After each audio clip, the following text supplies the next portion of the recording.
Kalau di ruang makan, adik-adiknya sering bercerita tentang prestasi mereka di sekolah dan ayahnya menyambut dengan antusias, tapi tidak dengan Doni. Bahkan ayahnya tidak pernah menanyakan prestasi Doni di pesantren.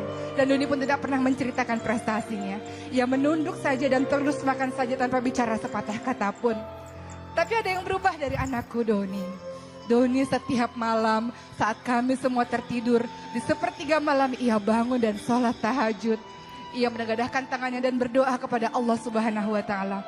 Dia rajin berpuasa dan sangat berbeda dengan adik-adiknya. Setiap kali keluar rumah, Doni mencium tanganku, memeluk tubuhku dan mengatakan, doain aku ya Ma, doain aku ya Bunda, doain Doni ya Bunda.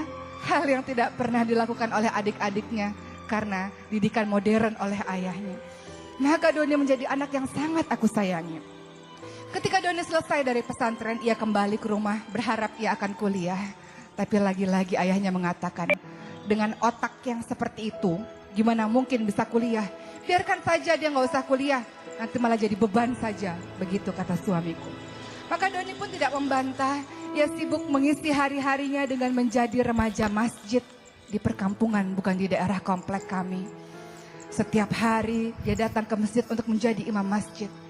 Namun pada hari itu, tiba-tiba rumah kami digerebek oleh polisi dan Doni dituduh sebagai pengguna narkoba. Doni bersimpuh di kakiku dan mengatakan, aku tidak melakukan itu Bunda, percaya pada Doni. Doni sama sekali tidak melakukan itu. Doni memang sering pergi tengah malam karena Doni berzikir di masjid bersama teman-teman.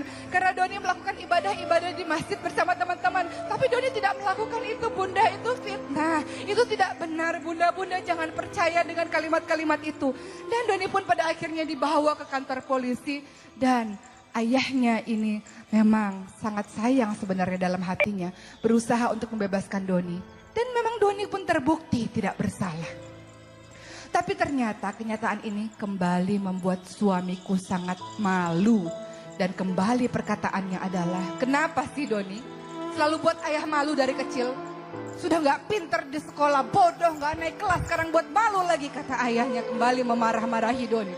Dan Doni pun kembali lagi diusir untuk. Kalau di ruang makan, adik-adiknya sering bercerita tentang prestasi mereka di sekolah dan ayahnya menyambut dengan antusias, tapi tidak dengan Doni. Bahkan ayahnya tidak pernah menanyakan prestasi Doni di pesantren. Dan Doni pun tidak pernah menceritakan prestasinya.